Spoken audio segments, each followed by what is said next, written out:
The room held its breath. Cameras flickered like tiny bursts of lightning, freezing fragments of faces, tense, waiting, unblinking. The Senate chamber, usually a theater of speeches and pretense, felt suddenly small, airless, alive with a pulse that wasn't human but electric.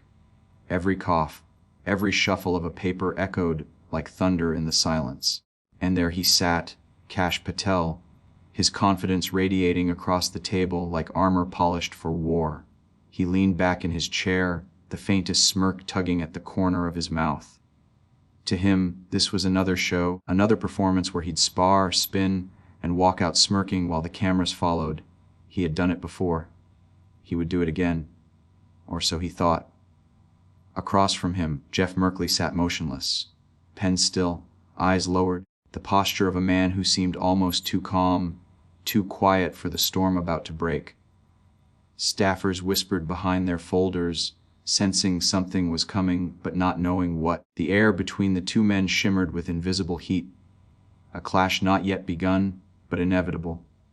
Patel adjusted his tie, that practiced smirk widening. His fingers drummed against the table, a rhythm of arrogance. He knew the cameras loved him. The showman, the insider, the fighter who never backed down. His mind was already on the sound bites, the clips, the applause from the echo chambers that called him fearless. But Merkley wasn't looking for sound bites. His eyes lifted, steady and unhurried. There was no visible anger, no spark of confrontation, only something colder, sharper, a kind of patience that belongs to people who already know how the story ends. The murmurs faded. The clicking cameras slowed. Patel noticed the quiet too late. When Merkley finally spoke, his voice was soft, almost disarmingly so. "Mr. Patel," he began, pausing just long enough for everyone to lean in, "I just have one simple question for you." The smirk froze. The tapping stopped. For the first time all morning, Kash Patel blinked. No one in the room knew what was coming, only that the balance of power had just shifted. Even the walls seemed to lean closer, waiting. But when Merkley finally leaned forward and asked that one question, the entire room changed. To understand the weight of that moment, you have to step outside the chamber, beyond the marble floors and nameplates, into the storm that had been building for months. Kash Patel wasn't just another political aide or legal mind. He was a brand, a headline machine, the man who turned confrontation into currency. His name trended not because of quiet strategy, but because of sound, speed, and spectacle. On television, he played the warrior, sharp-tongued, unflinching, always ready to call his opponents liars before they even finished speaking. His followers adored him for it. To them, he was the man who finally spoke without fear, but behind the charisma was a reputation that split the nation in half. To one side, he was a patriot exposing corruption. To the other, he was the embodiment of what had gone wrong with political discourse. The rise of performance over principle, outrage over truth. He carried that dual identity like armor, moving from one talk show to the next, never staying long enough for real questions to land. And now, here he was, sitting under oath, facing someone who had no interest in ratings. Jeff Merkley had never been a star in the media circus. He didn't trade in viral moments or catchy sound bites. His strength was quieter, the kind that builds case by case, question by question, until there's nowhere left to run. Reporters rarely quoted him, because his words weren't meant to inflame, they were meant to endure. He came from a lineage of public servants who still believed that truth didn't need volume to be heard. That contrast was the story the cameras couldn't capture. Two Americas facing each other across a table. One powered by noise, the other by patience. One desperate to dominate the feed, the other content to wait for silence. And make no mistake, everyone watching knew this wasn't just about testimony. It was about validation. It was about whose version of reality would trend first. Cable networks had their graphics ready, influencers had their clips queued up. Social media pages waited like open battlefields, ready to crown a winner before the dust even settled. Patel entered that room as the favorite. His supporters called him unbreakable. He'd survived interviews with tougher hosts, sparred with louder voices, and always walked away untouched. They expected the same today. A few sharp retorts, a few sarcastic smiles, and another headline declaring victory. But Merkley's silence unnerved him. The senator's restraint wasn't weakness, it was precision. He didn't interrupt, didn't posture, didn't flinch. Every second of calm made Patel talk more, filling the quiet with practiced bravado. The trap was invisible, but it was there, woven from patience and timing, waiting for a single opening. In that stillness, a different kind of tension took shape. Not the chaos of clashing egos, but the suspense of a chess match where one player doesn't realize they're already in check. The journalists in the back row began to sense it too. Pens stopped moving. Lenses focused tighter. They'd come for a show. Instead, they were witnessing a dismantling, because this moment wasn't about the politics of left or right. It was about the death of performance as power. For years, outrage had ruled the airwaves. Now, something older, steadier was standing up to it. Everyone expected Patel to dominate. But Merkley wasn't here to play his game. He was about to change the rules. Long before the Senate lights burned down on him, Kash Patel had already learned how to turn pressure into theater. His story began quietly enough, law degree in hand, a sharp dresser with the sharp tongue to match. In Washington, he moved like someone who'd already read the script, smiling at the right people, saying the right things, always calculating the next angle. He rose fast, too fast. From courtroom to committee room, he carved his path not by humility but by presence, the ability to make noise sound like knowledge. When the cameras arrived, he didn't flinch. He thrived. Cable networks loved him, the polished disruptor, the insider who could throw punches with a lawyer's poise. He learned early that in modern politics, conviction was less valuable than confidence. And confidence was something he had in excess. Each appearance became a performance, every sentence sculpted to provoke applause from one side and outrage from the other. To his supporters, he was fearless. To his critics, he was reckless. But to Patel, that distinction never mattered. All that mattered was attention. Soon he was everywhere, defending the indefensible with the swagger of someone who knew the cameras would cut before the fact. Checks rolled in. He wasn't there to explain, he was there to win the moment. The grin, the lean forward, the perfectly timed interruption, all trademarks of the brand. The pundit class adored the spectacle, algorithms rewarded the aggression. He had cracked the code of the modern age if you spoke louder, longer. And with absolute certainty, truth became optional. Behind the curtain, though, cracks began to show. Memos contradicted statements. Allies whispered about exaggerations that became liabilities. Fact checkers started cataloging his deflections like a pattern. Charm when cornered, ridicule when caught. The same confidence that carried him upward now served as camouflage, hiding a growing fragility underneath. Yet somehow he kept ascending. Power rooms opened to him. The White House called him an asset. His name carried weight, and for a time, weight looked like worth. He became the man who never lost a debate because he never truly had one. Only performances disguised as argument. He'd mastered the art of dominance by interruption, dismantling questions before they could fully form. On talk shows, he was unflappable. On panels, unrelenting. When hosts tried to steer him toward accountability, he laughed, turned the tables, and declared himself the victim of media bias. His followers echoed his words until repetition sounded like truth. It was theater masquerading as strength, and for years, the audience bought every ticket. He embodied the myth of the unbreakable man, bold, certain, untouchable. He spoke as if the world itself were a courtroom where only his verdict mattered. And perhaps he began to believe it. But the higher he rose, the thinner the air became. Inside Washington's echoing halls, whispers of doubt began to follow him. Stories of contradictions, of testimony that didn't align, of claims that melted under scrutiny. Former colleagues described him as brilliant but reckless, confident but careless. His charisma, once magnetic, started to feel rehearsed. His smirk, once disarming, began to irritate even his own allies. The same confidence that once drew attention now started to repel it. And yet, he couldn't stop performing. Every camera became a mirror he couldn't look away from. Even as investigations piled up, he smiled wider. He knew that outrage was oxygen, and the moment he stopped breathing it in, his career would suffocate. So he kept talking, louder, faster, certain that words alone could outrun consequence. But confidence has a way of calcifying into blindness. Each victory insulated him further from humility. Each headline fed the illusion of invincibility, and with every confrontation he won.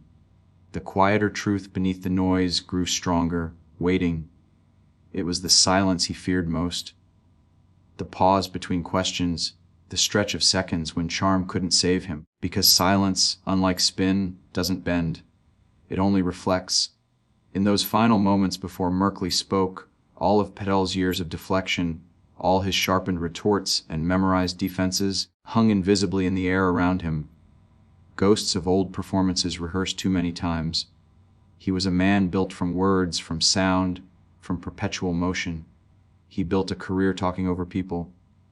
But on this day, silence would be his undoing. Because no matter how high you climb, truth has a way of finding you. Jeff Merkley never fit the mold of the modern politician. In a world built on volume, he preferred the weight of silence. Born far from the spotlight, he was raised on the kind of values that didn't trend: patience, honesty, quiet persistence. His story began in Oregon, where his parents worked long hours and taught him that dignity was measured not by how loudly you spoke, but by how faithfully you listened. In the stillness of small town evenings, he learned the rhythm of humility, that steady, unbroken focus that would one day become his greatest weapon.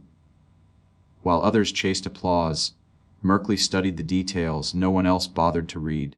In committee rooms filled with rhetoric, he was the one turning pages, underlining facts, catching what others missed.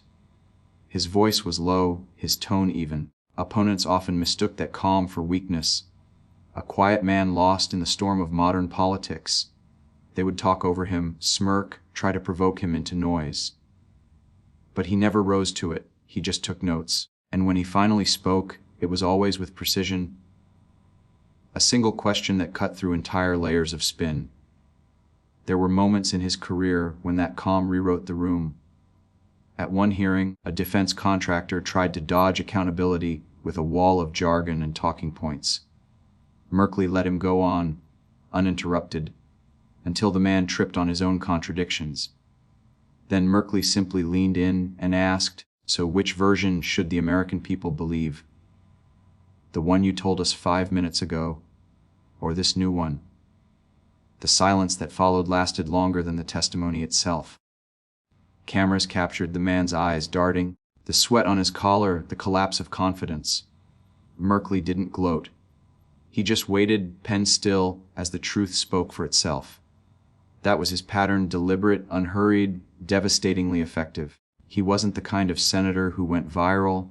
He was the kind who built the record that history later quotes.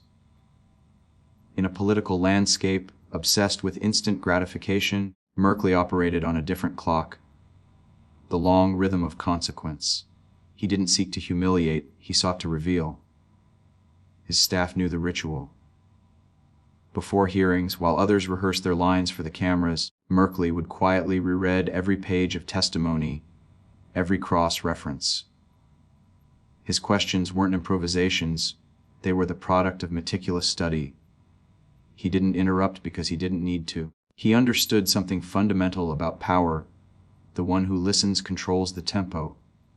And yet, because he refused the theatrics, commentators often overlooked him. Cable hosts labeled him soft-spoken, earnest, well-meaning but forgettable. His opponents mistook restraint for irrelevance. They didn't realize that Merkley's greatest victories weren't shouted, they were endured. He understood that truth doesn't need amplification, it just needs patience. There was one hearing years ago that captured the essence of who he was. A high-ranking official arrived, armed with lawyers and bravado, expecting the usual partisan brawl. Instead, Merkley began by thanking him for his service. The tone disarmed the room. The man relaxed, too soon. Merkley's questions began simple, almost friendly. Then, like a tide, they rose steady, unavoidable, logical. Each question closed a door until there was nowhere left to go. By the end, the official wasn't arguing, he was confessing. And Merkley, he simply nodded, thanked him again, and adjourned. No triumph, no smirk, just quiet completion. That was Merkley's power, emotional containment. Where others sought catharsis, he sought clarity. Where others performed for the clip, he performed for the conscience. It wasn't glamorous, but it was surgical. He was, in many ways, the last craftsman in a world of performers. A man who treated questioning as an art form, not a weapon. So when word spread that Kash Patel would be testifying before him, no one expected fireworks. The pundits barely mentioned it. They were busy chasing louder stories, convinced this would be another forgettable exchange. Patel's charisma versus another mild-mannered senator. They didn't know Merkley's style. They didn't understand that silence, when wielded correctly, can be more terrifying than rage. As the hearing began, Merkley sat the same way he always did, straight-backed, notes aligned, pen uncapped. Patel entered like he was walking onto a stage. The cameras followed him, not the quiet man waiting at the table's end. But Merkley didn't need the cameras. He had already studied every word Patel had ever said, every public statement, every inconsistency, buried beneath layers of confidence. He didn't come for a fight. He came for precision. His aides later recalled the calm before the question. Merkley barely spoke during the early exchanges. He let Patel talk, watching, analyzing, mapping every evasion in real time. The room grew restless. Journalists whispered, expecting confrontation. Patel filled the space with practiced rhythm, certain that silence meant surrender. But Merkley's stillness wasn't weakness, it was alignment. He was waiting for the thread that would unravel everything. And then, as Patel's sentences began to tangle, Merkley glanced at his notes one final time. The clock ticked. The cameras adjusted their focus. Patel, confident as ever, smiled for the audience he imagined beyond the lens. Merkley didn't smile back. He didn't need to shout. He just waited for the right moment. And now, across from him sat the man who mistook noise for power. Patel's voice filled the chamber like a performance perfected over years. Rhythm sharp, cadence trained, confidence absolute. He leaned forward as he spoke, slicing through the air with his hands as if each gesture was meant to cut off interruption before it could form. Every phrase was polished for television. Every pause calculated. Let's be clear, he began, his tone thick with practiced indignation. This entire narrative, this idea that I acted improperly, is nothing more than political theater. He smirked toward the cameras, voice swelling with that familiar bravado, and we all know who the real actors are. Laughter rippled faintly from a few sympathetic seats. The rest of the room sat still. Merkley didn't move. His pen tapped once against the desk. Once, then stopped. Patel mistook that silence for weakness. Senator, with all due respect, he continued, his voice rising a notch, I've served my country honorably. I've faced tougher rooms than this. You can't intimidate me with insinuations or half-truths. Merkley's expression didn't change. His eyes remained fixed, calm, unreadable, almost too steady. The kind of gaze that doesn't push back, doesn't provoke, but waits. It was a silence so deliberate it began to fill the space more completely than Patel's voice ever could. Patel felt it, a flicker, brief, buried, of uncertainty. He covered it with another volley of words. You see, this is what's wrong with Washington, he declared, spreading his arms wide. Endless questions, zero results.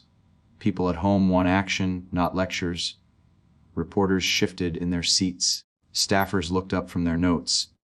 The rhythm of the exchange had changed. Not because Patel had landed a blow, but because Merkley still hadn't moved. Still hadn't spoken. The camera framed them in opposition, one leaning forward, animated, eyes flashing, the other still as stone. In that stillness, the tension built like pressure beneath glass.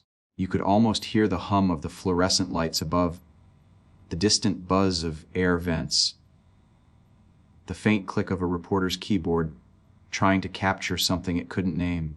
Patel's monologue spilled on, a torrent of self-assurance now bordering on desperation.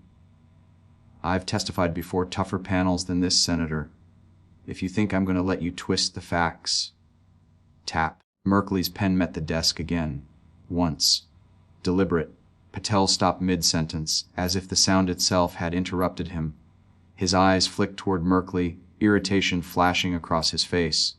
Merkley finally looked up. "Are you finished?" he asked, voice low, even, and almost disarmingly polite. The room seemed to inhale at once. Patel blinked. "Excuse me."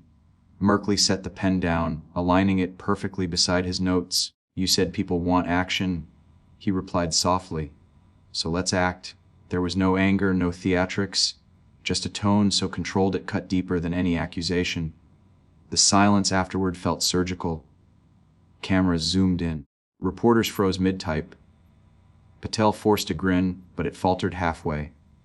He opened his mouth, searching for the next line of his script, but found nothing. The rhythm that had carried him through 100 interviews deserted him.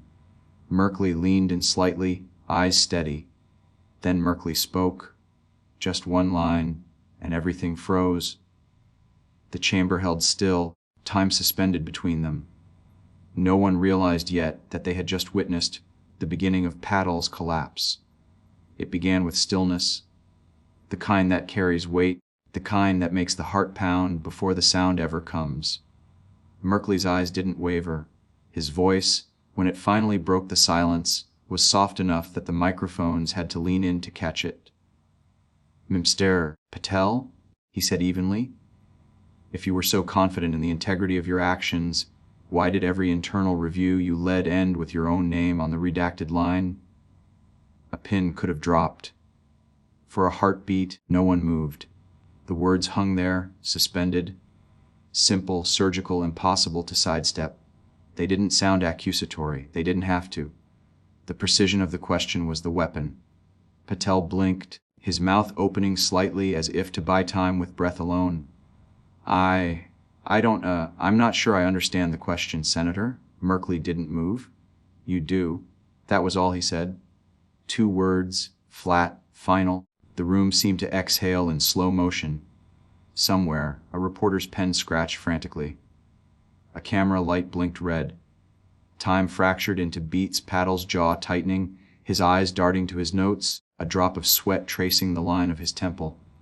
"Senator, that's not accurate," Patel finally managed. "Those reports were classified, and I can't comment on internal deliberations without context." Merkley tilted his head slightly. "Context," he repeated as though tasting the word. "You had full authority to release that context. You chose not to." Patel's fingers curled on the tabletop. That's not how it works," he said, forcing a laugh that came out thin. You're oversimplifying it." Merkley leaned forward, hands folded. "Am I?" The silence stretched again, longer this time, heavier. Someone coughed in the back. Reporters shifted, glancing at one another. Patel adjusted his tie, the smirk long gone, his gaze flickering between Merkley and the panel of senators beside him, searching for an ally who wouldn't meet his eye. 47 seconds. That's all it took for the energy in the chamber to invert completely. The man who'd entered the room radiating control now looked cornered, smaller somehow under the same lights that once seemed to love him. The clock ticked, loud now, each second magnified. 33, 34, 35, Mr. Patel, Merkley said quietly, "This isn't about politics. It's about accountability. If the record shows your edits removed every instance of your own authorization, who were you protecting?" Patel's lips parted. His answer came haltingly. I don't accept that premise. You're twisting it. I was protecting the integrity of the process. Merkley didn't blink. By erasing your name from it. The reporters' heads snapped up, laptops clattered. Someone whispered, "Did he just say that?" Patel swallowed. His throat bobbed visibly. That's not what I said." Merkley nodded once, writing something on his pad. "Understood," he said. "Then it should be simple to clarify. Did you or did you not alter the document in question?" Patel's mouth opened again and closed. His tongue pressed against the inside of his cheek as he searched for the next line, the next excuse, the next way out, but the rhythm was gone. His armor, confidence, charm, deflection had all cracked under one quiet question. The camera zoomed in. Sweat glistened on his forehead. "Senator," Patel muttered finally, "I'm not going to sit here and be accused." "No one accused you," Merkley interrupted gently. "I asked for a yes or no." The audience murmured. A few leaned forward, sensing they were watching something irreversible. Patel's voice faltered. I don't recall," he said at last. That was it. The words hung there like the sound of glass breaking. On the live feed, Twitter lit up within seconds. Did he just say "I don't recall" to a document with his own edits? Oh my God, Merkley just buried him without raising his voice. 47 seconds. That's how long it took. Back in the chamber, Merkley set his pen down, aligning it precisely again. He didn't gloat. He didn't move. He just looked at Patel, and in that silence, the contrast between the two men spoke louder than any speech could. Patel's hands fidgeted. "Look, I think this line of questioning is unfair. It's clearly political." Merkley's voice cut through him like still water over stone. "Truth doesn't take sides, Mr. Patel. Only people do." The murmurs grew louder. A flashbulb went off, catching Patel mid-blink, the image that would circulate within minutes. Head slightly bowed, sweat visible, expression frozen between defiance and disbelief. A staffer whispered to another, "He's done." And the clock ticked past the 47th second. In those last few moments, the room transformed from theater to reckoning. The senators exchanged glances, the audience no longer watching a spectacle but a slow collapse. Merkley gathered his papers without a word. The quiet was deafening. Outside, the internet was already ablaze. Commentators calling it, the question that ended Patel, clips racking up millions of views within the hour. The hashtags multiplied part 47 seconds, Merkley moment, Truth over spin. Inside, Patel sat motionless. The man who built a career on never backing down suddenly had nowhere to go. His eyes darted toward the door, but even that escape seemed too far. Merkley rose, nodded once to the chair, and walked out. No smile, no triumph, just composure. The kind that doesn't need applause to prove it's won. The chamber remained frozen in that aftershock, a silence so complete it felt holy. And just like that, the man who never ran out of words had none left. The echo began before the sound had even faded. Within minutes of the hearing, a 47-second clip began ricocheting across the internet like a spark in dry grass. The caption was simple: Merkley asks one question. Patel falls apart. By the time the Senate session adjourned, the clip had crossed 1 million views. By nightfall, it was everywhere. On Twitter, threads unfolded in real time.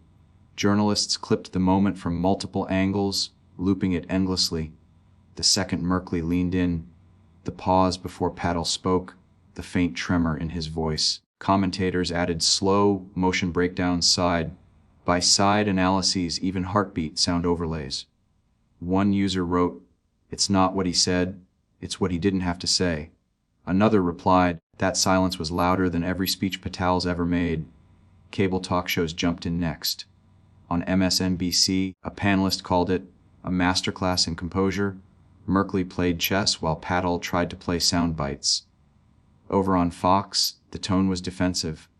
"This was a setup," one host declared, shaking his head. "A calculated ambush from the left." The clip rolled again and again, each time with different graphics, different angles, the same unraveling. By midnight, 47 seconds was trending worldwide. TikTok edits paired the exchange with cinematic music. Instagram pages posted still frames. Merkley's quiet gaze versus Patel's frozen expression, with captions like, "Power isn't volume, it's truth." Even late-night comedians couldn't resist. 47 seconds, one joked. That's shorter than most campaign promises. The audience roared. In political circles, the tone was different, quieter, more uneasy.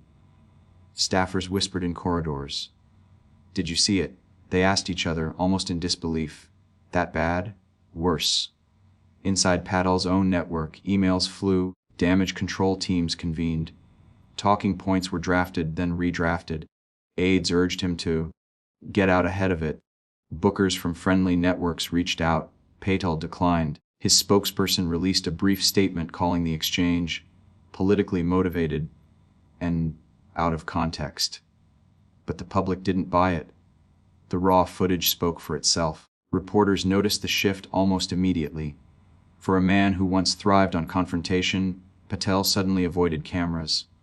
The morning after the hearing, he skipped his usual media rounds. 2 days later, a scheduled podcast appearance was postponed indefinitely. By the end of the week, his Twitter feed went silent. No deflections, no bravado, no retorts. Just absence. Behind the scenes, allies tried to reassure him. "It'll blow over," one said. But others weren't so sure. "That wasn't just a bad clip," murmured a former colleague. "That was exposure." Think pieces began to appear, long, analytical essays dissecting the anatomy of a meltdown. Merkley didn't destroy Patel. One headline read, "He revealed him." Another put it bluntly, in 47 seconds, arrogance met accountability and lost. Donors hesitated. Media producers who once courted Patel's firebrand style quietly moved on to new faces. A few of his staunchest supporters released statements of continued respect, but stopped short of praise. The silence from those who once amplified him became its own verdict. Across the aisle, Merkley's team didn't gloat. They issued no victory statements, no self-promotion. The senator himself brushed off questions, telling reporters, "I just asked for clarity." That modesty only amplified the legend. The internet turned him into a symbol, the calm hand that punctures chaos. Somewhere in the noise, a journalist tweeted, "Every empire built on outrage eventually meets its whisper." The post went viral. It captured what millions had sensed, but couldn't articulate, that something had shifted. The age of endless talking points had met a moment of quiet truth, and the world noticed. Days later, Patel was spotted leaving his D.C. office, sunglasses on, head down. Cameras called his name, but he kept walking. No comment. The footage aired that evening, side by side with the now iconic hearing clip. The contrast was haunting. The once confident strategist reduced to silence, his swagger replaced by stillness. Online, the fascination only deepened. Reaction videos flooded YouTube. Body language expert analyzes Patel's collapse. How 47 seconds changed everything. Merkley veers Patel. The moment truth won, and as the noise grew louder, one truth lingered underneath it all. Patel hadn't just lost an argument, he'd lost the illusion of control. In Washington, silence can mean strategy. But in this case, it sounded like surrender, because behind closed doors, even his closest allies were asking the same question. What happened to Kash Patel? In the end, it wasn't about politics. It wasn't even about Kash Patel or Jeff Merkley. It was about a moment, a fleeting human moment, when the balance of power tilted not because of force, but because of stillness. For years, Patel had embodied a familiar rhythm in American discourse, the rise of volume over value, of spectacle over substance. He played the role millions had come to expect from public figures, loud, certain, unflinching, unyielding. But in that chamber, under those unforgiving lights, he met something his rehearsed confidence couldn't overpower: composure. Merkley's calm didn't just win the exchange, it redefined it. His question was simple, but it carried the weight of integrity. He didn't raise his voice. He didn't point fingers. He just waited, and in that waiting, he exposed what so many forget, that truth doesn't need to shout to be heard. That's what made the moment electric. Because deep down, people weren't cheering for one senator over another. They were cheering for a kind of moral clarity that has felt almost extinct. The idea that grace under pressure can still conquer bluster. That dignity can still matter more than dominance. It was as if the entire country, exhausted from the noise, finally saw what it looks like when decency stands its ground. Social media's celebration wasn't just about the takedown, it was about the yearning it revealed, a hunger for sincerity in a time of spectacle. Across America, people replayed that 47-second silence not just to see Patel falter, but to feel something rare, the power of quiet truth. Commentators called it the calm that broke the echo chamber. Viewers called it the reminder we needed. Because in that room, Merkley didn't argue, he didn't perform, he simply held space, for honesty, for restraint, for something older and steadier than outrage. And in doing so, he turned silence into strength. The lesson wasn't complicated, but it resonated. Arrogance can build a career, but only integrity sustains one. Noise may draw attention, but it's composure that earns respect. In every field, from politics to daily life, the same truth endures. The loudest voice isn't always the one worth following. And maybe that's why the clip stayed alive long after the headlines faded. It wasn't just an ending, it was a mirror, reflecting a question back at every viewer. What do we want power to look like? In a time when shouting has become our national language, Merkley's restraint felt revolutionary. He didn't humiliate his opponent, he revealed him. And in that revelation lay the deeper victory, not for one party, but for a principle. Because true power isn't volume, it's composure. True leadership isn't domination, it's discipline. And in that chamber, for 47 unforgettable seconds, America remembered that. The hearing room may have emptied, the headlines may have moved on, but the echo of that silence still lingers.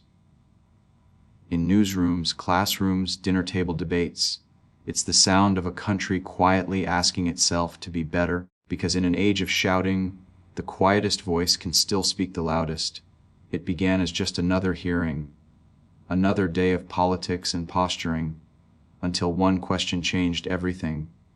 Merkley asked it softly, without spectacle, and in doing so, ended more than a career. He ended an illusion. Because that's the truth buried inside those 47 seconds sometimes. All it takes to expose arrogance is a little patience. All it takes to reveal the hollow echo of noise is one steady voice that refuses to rise to its level. Patel's downfall wasn't scripted. It wasn't orchestrated. It unfolded naturally. A quiet collision between ego and accountability. And in that collision, America saw something worth remembering, that composure, not chaos, is the real show of strength. As the clip continues to circulate, the message is clear. Power built on bluster crumbles under the weight of calm. Truth doesn't demand attention, it commands it. And when dignity stands its ground, even the loudest walls of noise begin to crack. So if that moment moved you, if you believe composure can still conquer chaos, don't let it fade into the feed. Share it. Talk about it. Keep the conversation alive. Because every time we reward decency over drama, we push the culture a little closer to the world we want to live in. Subscribe for more stories where truth meets theater, where calm voices still carry thunder. And in the comments, tell us what you saw in those 47 seconds, a takedown or a transformation. Because in the end, this wasn't just Merkley versus Patel. It was all of us choosing what kind of strength we still believe in. And maybe, just maybe, that choice is where real change begins.